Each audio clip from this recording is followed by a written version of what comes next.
Welcome back to NH Unscripted, where we are currently in a New York state of mind. I am your Billy Joel-like host, Ray Dudley. We are coming to you from the YMCA-like digs of the WKXL studios, buried deep in the heart of Concord.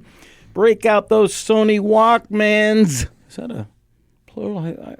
What would be? Walkmen. Thank you, sir. Bryan Halperin in the house helping out an old man. Break out those Sony Walkman. Look at those radio bands. And on the AM band, you'll find us at 1450. And on the FM band, 103.9 FM. Those are Concord-based. And for the beautiful people in Manchester, 101.9 FM down there. NH Talk Radio is our URL because we are 21st century kind of people here. I need to thank the sponsor, Lakes Region Fence. It should be Powerhouse Theater, but we'll get to that in a little while. Lakes Region Fence up in Guilford. Their URL is lrfence.com. Come on, Mother's Day's coming up. Break down, you son of a gun. Get a new fence. Go out there to lrfence.com. They'll give you a free estimate. Click on the button, and then make a choice. Pick. Come on. Get up. You just pay taxes. You know that pain. So go out and treat your wife or spouse or your significant other to a new fence. Just think. The neighbors will just love you. LRFriends.com. Matt and the group up there, Lakes Region Fence, we love them. All right, I'm moving on. In the house, as you heard earlier, Bryan Halperin. Good morning, my friend. Hello, Ray. How are you? So nice to see you as always. Do you mean that? Of course. What? I mean, you text me a lot, but we don't get to see each other that much. Well, I like to stay anonymous. Yeah. I use all these little different names when I text you. I'll text you under different aliases just to see what's going on. I do not actually do that, but so what? We have a lot to talk about, and I know there's a lot that you want to talk about. But let's chit chat for a minute. Sure. How are things literally really up there for Powerhouse? Powerhouse is going great. We have one big happy family that's growing with every show, and we have just a great time. And you've done some stuff with us. Andrew's done some stuff with us. We just try and be a welcoming group and try and put on really high quality shows. And the combination hopefully gets people engaged and excited to come out for the next one. I have said about Powerhouse to other people, and I sent you that clip from the previous show. You live the definition, really, of community theater. You welcome anybody, especially like for your Christmas shows and stuff. You don't turn people away. If they want to come out, be in the show, unless I'm mistaken, you'll put them in. You'll find a spot for them, which is tremendous. Kudos, brother. Kudos. Generally true. I mean, occasionally the show just will not accommodate the number of people who audition, but that's not usually a problem, and usually we can find a way to use just about everybody who auditions. Yeah. And I think the other thing is that you're not you encourage them to come out. New people especially. People who've never done anything, which is huge. A lot of people get a little tenuous about whether or not they ought to come out if they've never done theater before. And I think really, and it's not just Powers. You've done this a long time, that you really have encouraged newbies to show up, dip their toe in. Well, our goal is to, our success is when somebody joins a show, whether they've experienced performer and new to us or new performer, and immediately signs up for the next one. Yeah. Then you know that they had a good time and they enjoy being around the community. And our motto is community building through community theater. So we definitely try to take that as as a serious part of our ethos and why we do what we do. And Power Chords, our singing group, is another offshoot of that, another way for people to get involved that doesn't have as big a time commitment and it's just singing. And we just try and find ways to engage with our community through the arts, through musical theater, through theater. And just see what comes out by offering different opportunities and seeing what we're able to accomplish when people come out for them. Yeah. Do you cater your thought process for each of the upcoming seasons around that kind of, how many people may come out, or do you not care? No, I mean, there's a variety. Like for the 70 people, we can, get into A Christmas Carol or, Fiddler on the Roof, which we're about to audition, and I'm sure we'll talk about today. Yeah, then there are shows like Tuck Everlasting we're doing now, which we have 43 in, which is, more than Tuck Everlasting calls for. But we were able to find ways to use people and get them involved. So, as long as we always have sort of a big summer show and the big Christmas Carol show, and there'll at least be 2 opportunities that just about anybody could get into, with a large cast. And so it's definitely something we keep in mind, but isn't the only thing. We also want to just do projects that excite us as producers, but also we think will excite and engage our community, both the participants and the patrons. We're always looking at both sides of that. Yeah, interesting. And you have a different kind of a line to walk there because your shows all go on at the Colonial, right? So you kind of have to up your game. In other words, it's not like you're in a barn somewhere, and you and your friends putting on a show and hope that Uncle Joe comes out and sees it, We do want Uncle Joe to come out. Please don't get the wrong idea. But you do have a responsibility, right? I mean, it's the Colonial Theater. It's rehabbed. It's gorgeous. And you don't just want to stick any old, mess in there and hope that people come out. And I'm thinking like Guys and Dolls up at the Winnie when I saw it. That was a cluster. Hey, I was in that. I wonder why I thought I was. I know. You may want to edit this section, Ray. We leave no stone unturned. We're fearless here. But I mean, well, we always try and put on a high quality thing. I know. No matter where we're performing it. When we do our Spark series, smaller events at Prescott Farm and the library and the Belknap Mill and stuff, we're not building elaborate sets and lights and things like that, but we still always want our quality to be good. And I'm only gigging Guys and Dolls because I know that there have been times when the community theater group up north in that area fights for some decent financing, and I thought there was some cheap things going on. So that's just me, though.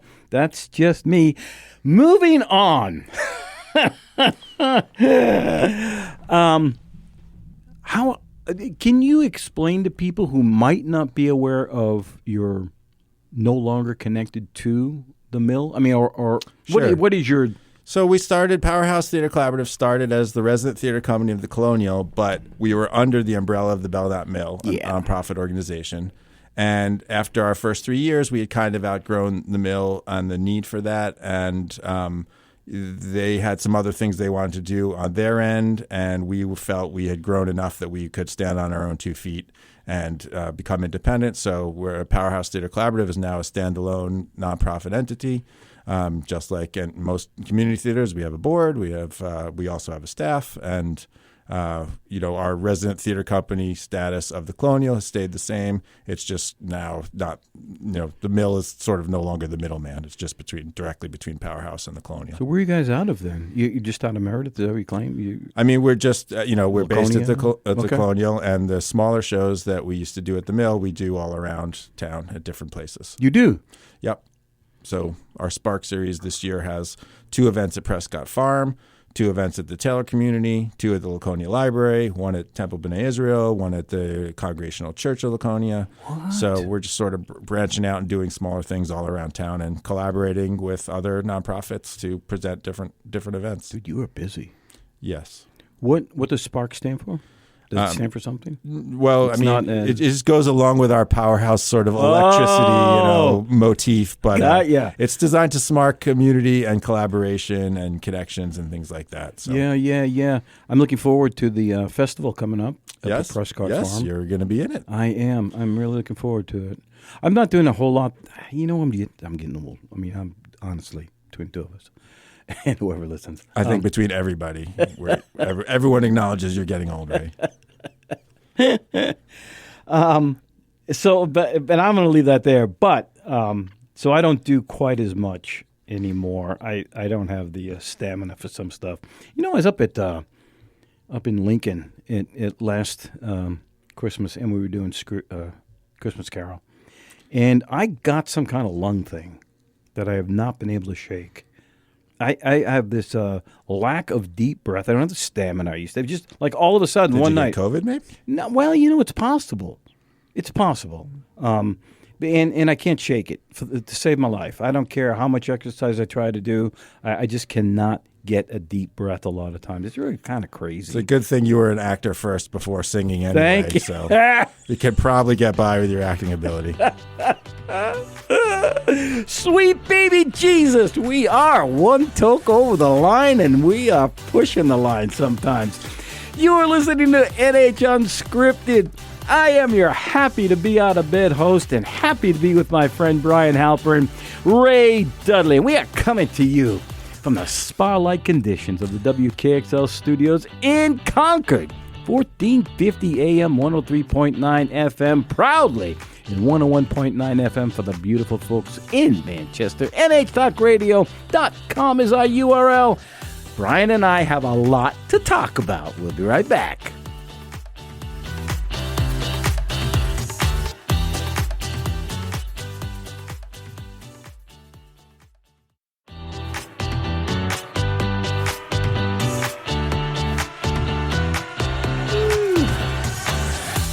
This is the way I always dreamed it would be. Yes, NH Unscripted. I am your Beach Boys-like host, Ray Dudley. So happy to have on my bunny slippers, be kicking back here with Bryan Halperin. We are coming to you from the, let's see, where are we now? The Taj Mahal-like digs of the beautiful KXL studios. It is cavernous in here. Cavernous, I say. You can listen to us 1450 AM, 103.9 FM. Those are Concord based and 101.9 FM in Manchester. NHTalkRadio.com is the URL, but you all knew that. I'm sure you did. Bryan, I have a question for you. As just two people yapping. I was listening to Procol Harum, A Whiter Shade of Pale. It's a song. Okay. Group from the 70s. And an updated version of their song. And it moved me. I mean, the original was fascinating. The updated version bordered on spiritual. It was captivating to me. They added string instruments. They added horns. They added a choral background. So it got me to thinking, because one of the reasons I love theater so much and performing in theater. I love to be moved emotionally. When I go to a show, I'm hoping that somehow I'm going to walk away happier, or even having cried or had some experience. I try to impart that same thing when I perform. If people go there, they've paid good money, probably gone out to dinner if it's like a weekend show, and I want them to go away having had some kind of connection. What, for you, can you name something that in theater, it can be in music, I guess, but that has captivated you like that you've walked away and said, that was novel, that I did not expect it, I was moved, something caught me? Well, wow, that is a great intro to two of the things that I wanted to talk about today. Dude, this is what I do. That's amazing. I'm a professional. Because interestingly, I mean, these shows that I'll give you two examples, but I agree with you. I mean, that's what is so great about theater, and particularly musical theater, when it hits on all notes, that it's like just this supreme art form of touching all the emotions, visual, heart, intellectual sometimes. And so it's funny you say that, because I just got asked this question earlier today about why were we doing Tuck Everlasting, which is a musical that pretty much flopped on Broadway, and now is making the rounds of community theaters and youth theaters and stuff. And it is truly a beautiful piece that you're going to love it. I guess you're buying a ticket because of course I would. You're gonna love this show based on what you just said. When I saw it on Broadway, there's a 10-minute dance sequence at the sort of as the climax of the show, which is like, the old sort of dance interludes at the middle of shows in Oklahoma and stuff. And they never really do that anymore. But you seen the movie Up? Yeah. You know, like the first 10 minutes, they tell that silent story that was like their whole life's love affair, and like you're in tears after 10 minutes. Yes. This is the end of our show, but it has a 10-minute silent section like that that's just music and told through dance.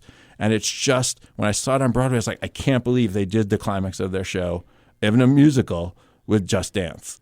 And it was so beautiful and moving and touching. That was one of the main reasons I wanted to do this show. The message in general is really uplifting and lovely, and the songs are great.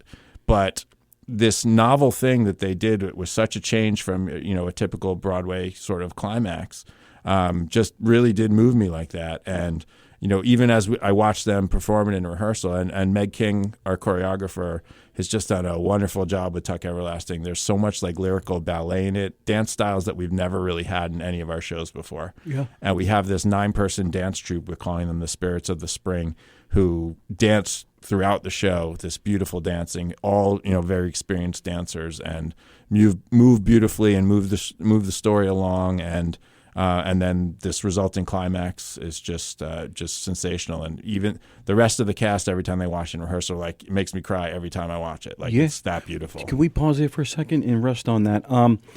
So, having seen it on Broadway, you, not me, did you have a fear of bringing it to a community theater setting where you might not have been able to translate what you saw to an audience, because you run the risk of the quality maybe not being there? You don't know who's showing up in community theater. Well, I knew we'd have plenty of singing and acting talent. We really wanted this special dance ensemble, though. So we, in our sort of our promotion of our auditions for this show, we really went out hard to get people who were dancers first. So sometimes people who are really good dancers, especially like, you know, if they're out of college or whatever, don't get to dance that much anymore. Mm-hmm. And sometimes they don't sing. You know, they can't sing, or they don't like to sing, or... I do it all. Well, you do, yes. But so we were waiting for you to audition for this dance troupe, Ray, but you didn't come out as usual. But so we thought, you know, we would emphasize in the auditions that we were looking for dancers who wouldn't have to sing or memorize a note. All you'd have to do is dance. They don't really open their mouths in the show. You specified that. Yes. So we had several people come out who are dancers first, and we had other people who can also sing and act and dance who've been in our other shows who are like, I want the challenge of really doing some meaty, harder than, you know, normal musical theater dancing. So we have this troupe of 9 who are all wonderful dancers, and they just really add an element to the show that, yes, I mean, as you said, that would have been the part we were nervous about. Could we find dancers who could do what we wanted them to do? But we did, and we're really happy about it. Wow. And that takes place at the end of Tuck? Yes. So you gotta sit through the whole show. Don't fall asleep. Or come back. Yeah. You said there were 2 shows on your heart that you felt really touched you. Yeah, so the other one is the one we're auditioning next week, May 2nd and 3rd, Fiddler on the Roof, which is our big summer show. And, you know, I have a long history with Fiddler on the Roof. I did it right after high school in a summer program, and then I did it again in college, and that's where Johanna and I met. So 30 years ago, was the last time we've done. You don't look 30 years old. Yeah, right. I'm a little. I'm helping you out here, brother. You don't need to. It's okay. So what's interesting about Fiddler on the Roof is my perspective on it has changed so much in the intervening years. True. Yeah. Yeah, because I played Perchik, which is one of the suitors, both times I did it, and you know, all the time, you know, that's about getting the girl and the romance and stuff. Now, as a parent of 2 daughters, Tevi had 5 daughters. I've got 2 daughters, and you know, watching them grow up, it hits me in a totally different way. So even a few years ago, watching the movie with one of my daughters, I was like, I'm not a big crier, but sometimes things move me in the right way. And I cried like 3 times in the show, and it's just all about like, oh my God, he's never going to see Huddle again. You know, she's going to Siberia, and he knows he'll never see her again. And you know, Hava's dead to him now. And you know, as a father of 2 daughters, like it hit me in such a different way. And I'm really hoping when we do the show, we're conveying both of those elements to it: the romance of the young love of the 3 younger couples, but also the heartbreak of, you know, Tevye and Golda having to navigate this really tough world with their children and trying to keep them safe and trying to just do their best by them in a world where they have, losing control of a lot of things.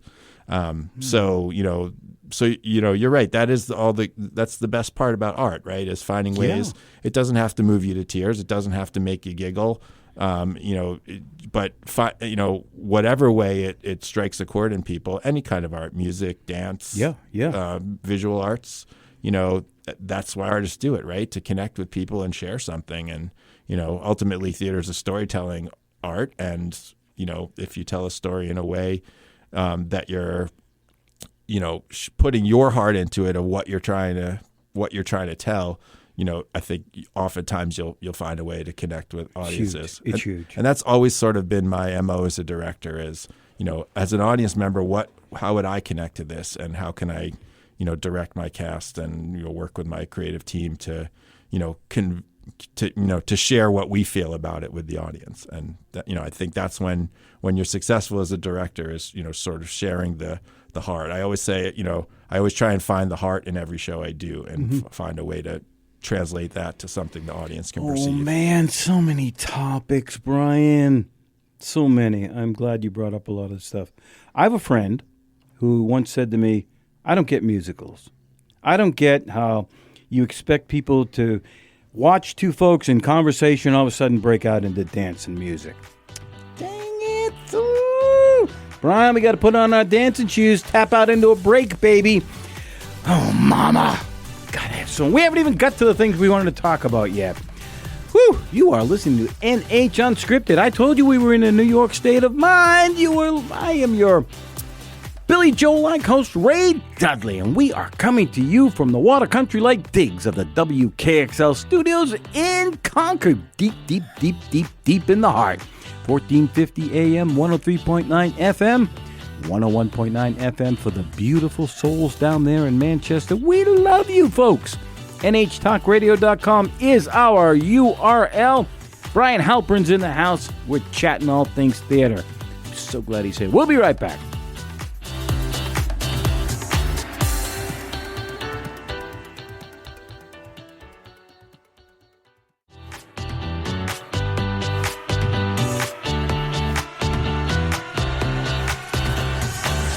Yeah, we got tambourines and elephants all playing in the band.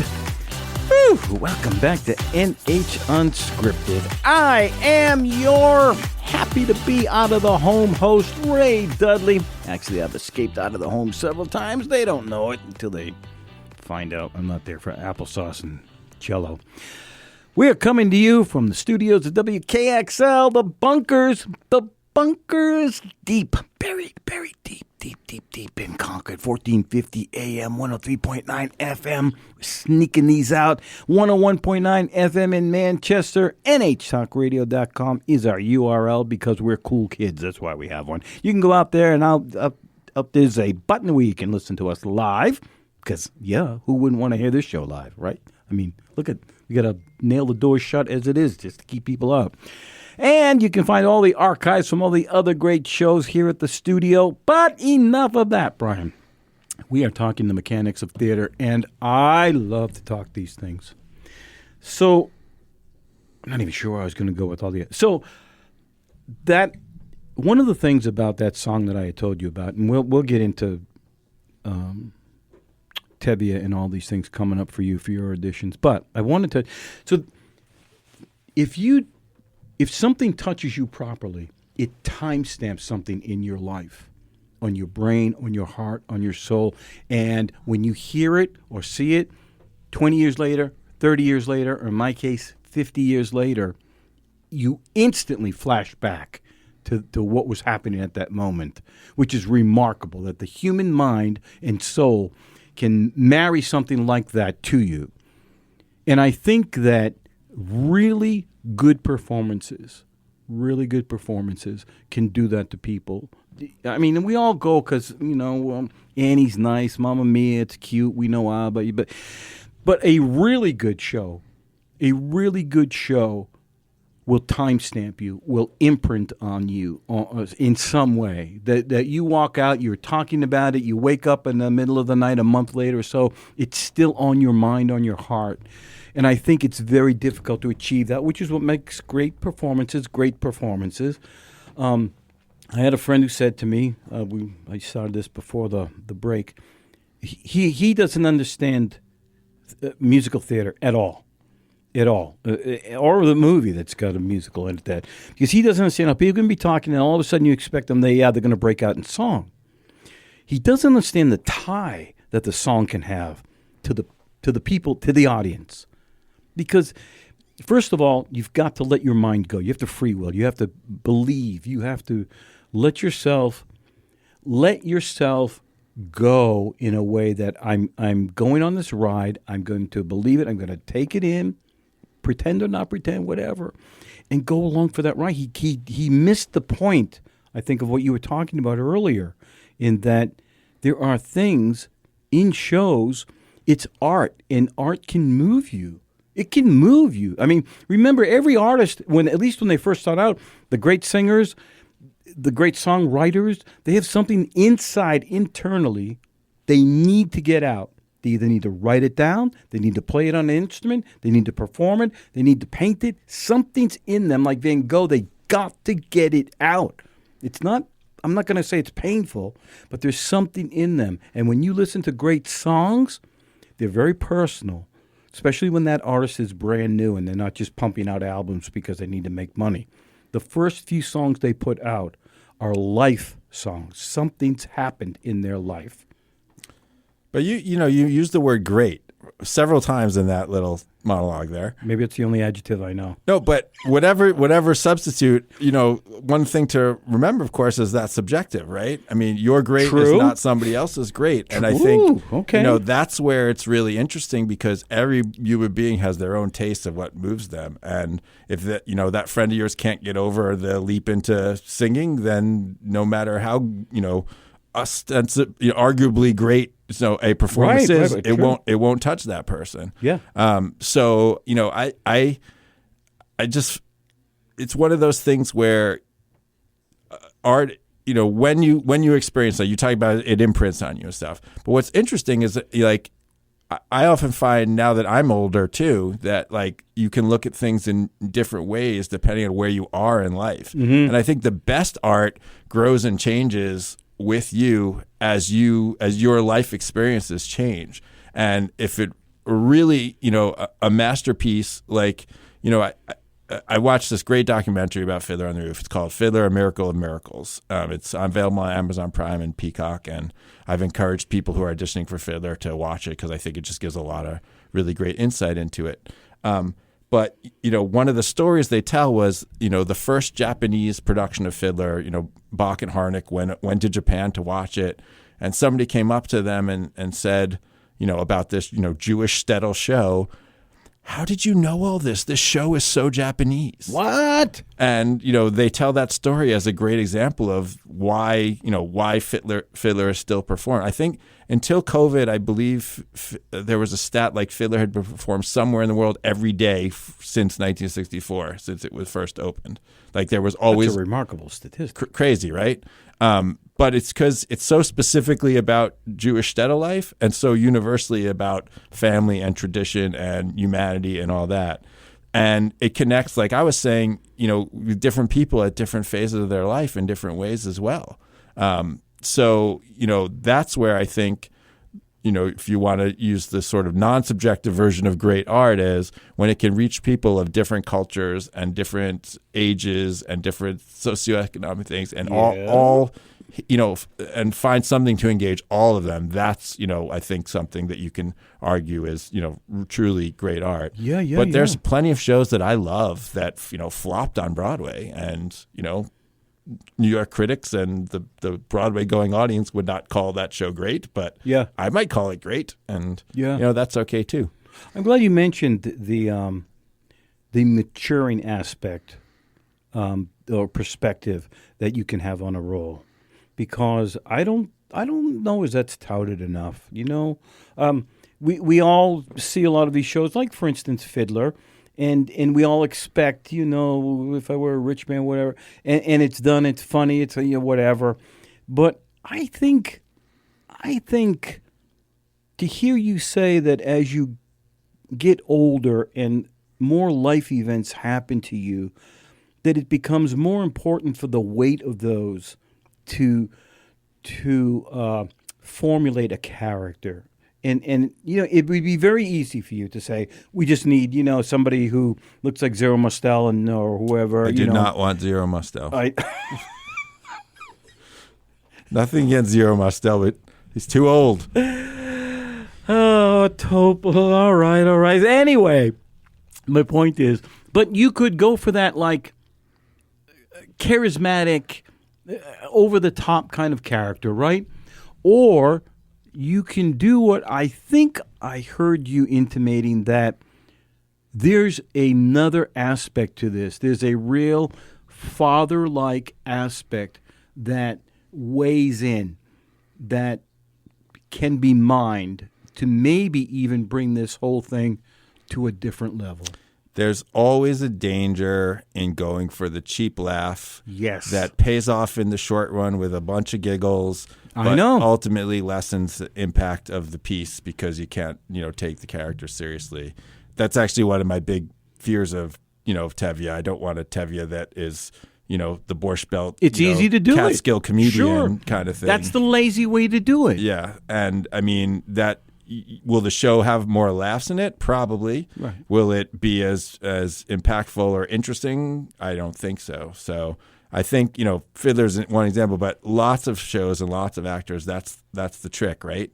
That balance between over the top, which can pay off in laughter, but can undermine the whole point of the story. Yeah. And, I think as an audience member, when the actor's just trying too hard for the laugh and not playing the heart or the emotion, and just going for the broadest, most comedic way possible. And I think it's a real danger, especially for an older actor. It's like having a little appetizer insteat of a full meal. You get that, a couple of nice bites, but it's like my mashed potatoes before my Jell-O. Exactly. You want to mix them.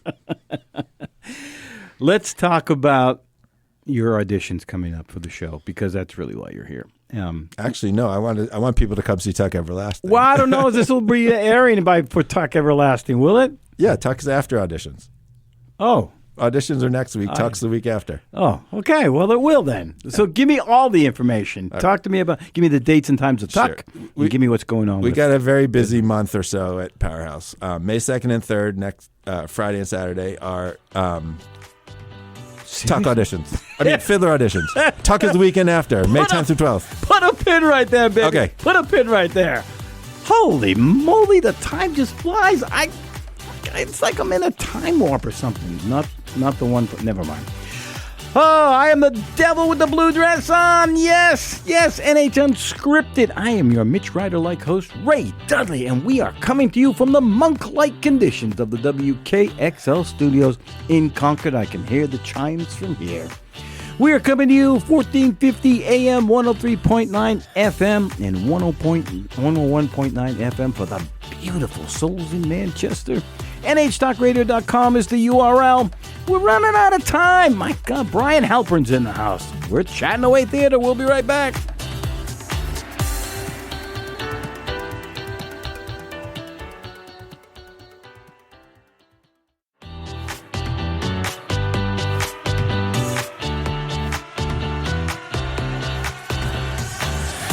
What a day for a daydreaming. Boy, I was going to say girl, but what the heck? You are listening to NH Unscripted. I am your loving spoonful-like host, Ray Dudley. Yeah, getting handsomer by the second. Ooh, baby, it's great to be alive.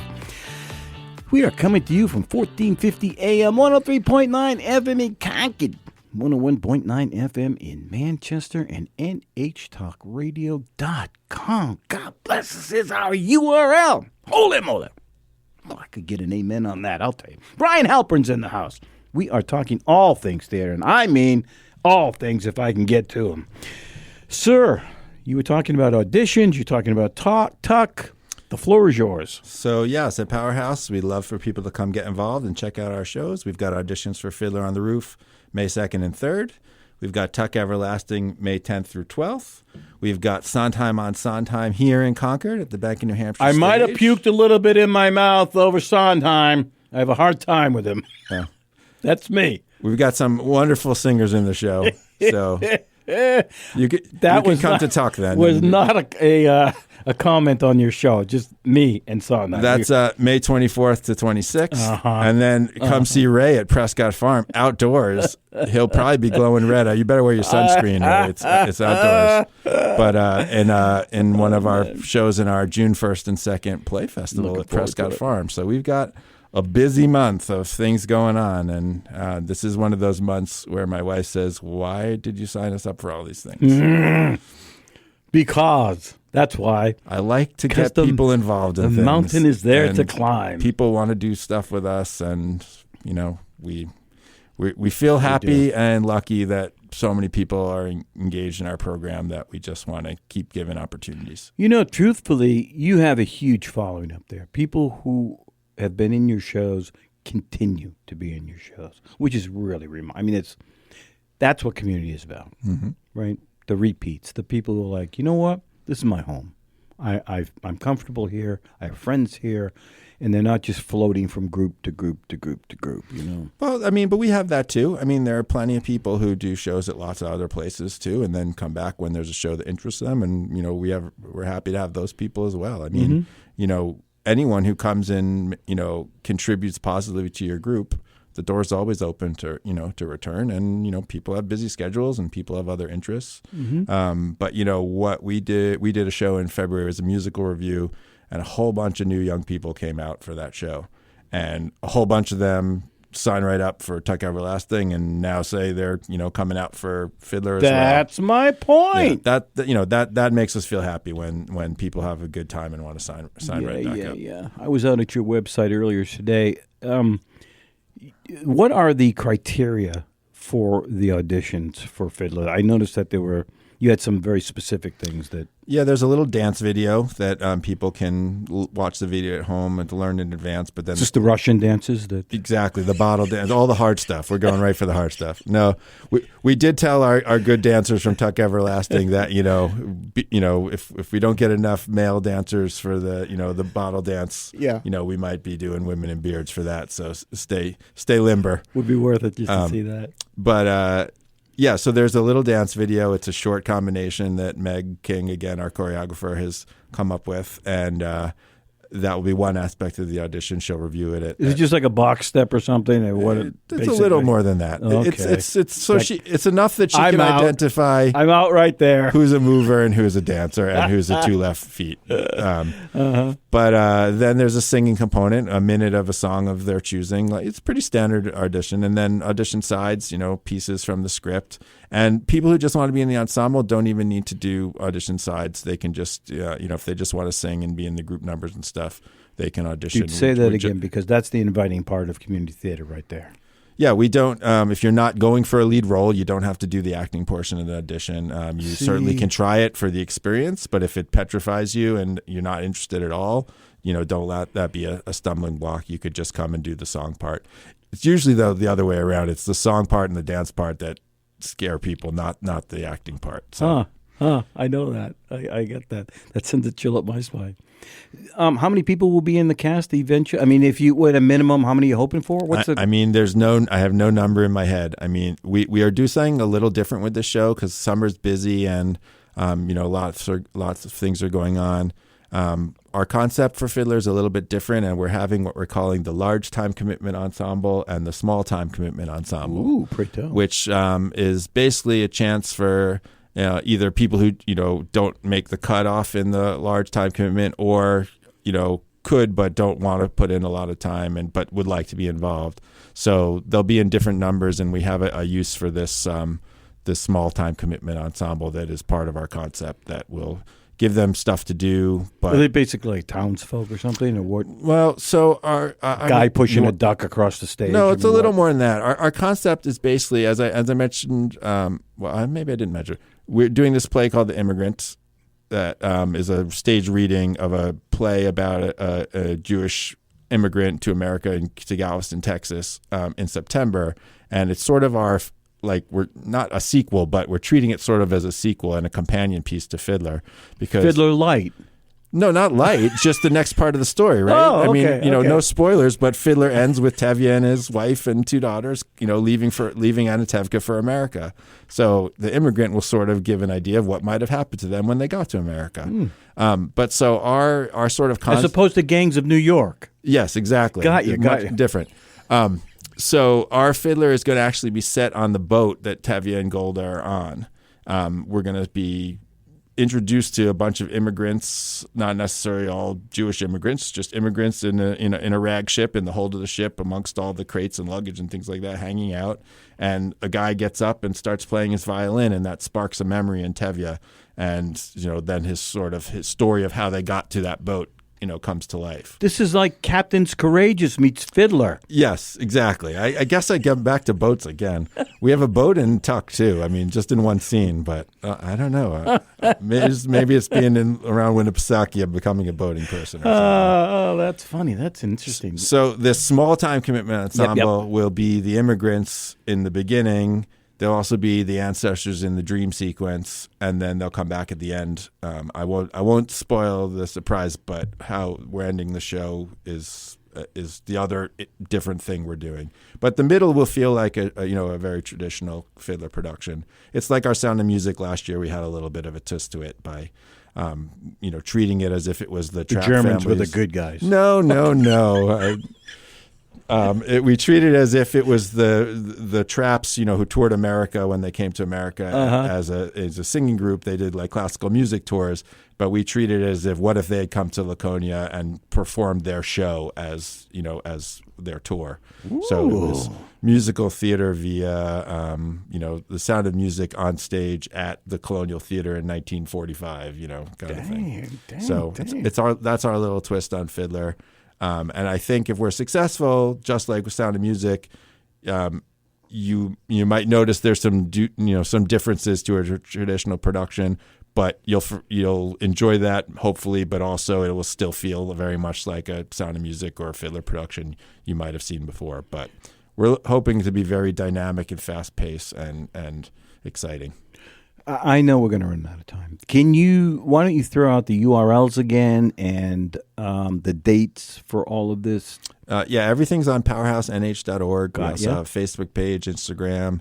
You can follow us there. We have an email newsletter people can sign up for via the website and make sure they get all the news. So Fiddler auditions are May 2nd and 3rd. Tuck Everlasting's May 10th through 12th, and you got plenty of time for the other stuff. Nice. Are the auditions live, or are they not? They're not self-tapes, are they? No, there is a video option for those who can't make those dates. Yeah. But they are in person at the Colonial. Either one you don't have to come to both. Either Thursday, May 2nd, or Friday, May 3rd. Okay. So that covers Tuck. That covers Fiddler. And then I thought I saw something. Was it The Immigrant that I was looking at? Was the third thing on the website? There was things listed under auditions. No. Oh, well, we have this Alice in Wonderland thing that we're doing in September at Prescott Farm, which is a rove around it's like a promenade theater production where small groups of audience members will follow Alice to different locations around Prescott Farm and see a different interactive thing at each location. Yeah, Tess Hodges, that's novel, who is one of our playwriting workshop people, was sort of commissioned to write an adaptation of that specifically for Prescott Farm to move around the campus, and we're excited about that. And then, at some point we'll have auditions for The Crucible, which is our fall show. That's what it was. Yeah. Crucible. Oh, seriously? Oh, dude, I am so glad. Time flies when we're having fun, right? I'm telling you, hang on, Sloopy. Sloopy, hang on. You have been listening to NH Unscripted. Oh, I'm in love. I'm so happy to be out of the house. I am Ray Dudley, your host with the bunny slippers. You've been listening to NH Unscripted on 1450 AM or 103.9 FM in Concord, 101.9 FM in Manchester, or maybe nhtalkradio.com. You can hear our show every Wednesday and Friday morning, you lucky listeners, 9 a.m. 9 a.m. WKXL. All right, Bryan and I are done. Bryan, thank you so much for being here, my friend. Thanks so much, Ray. Always a pleasure. I am glad. All right, that's it for today. Whew, another one for the archives.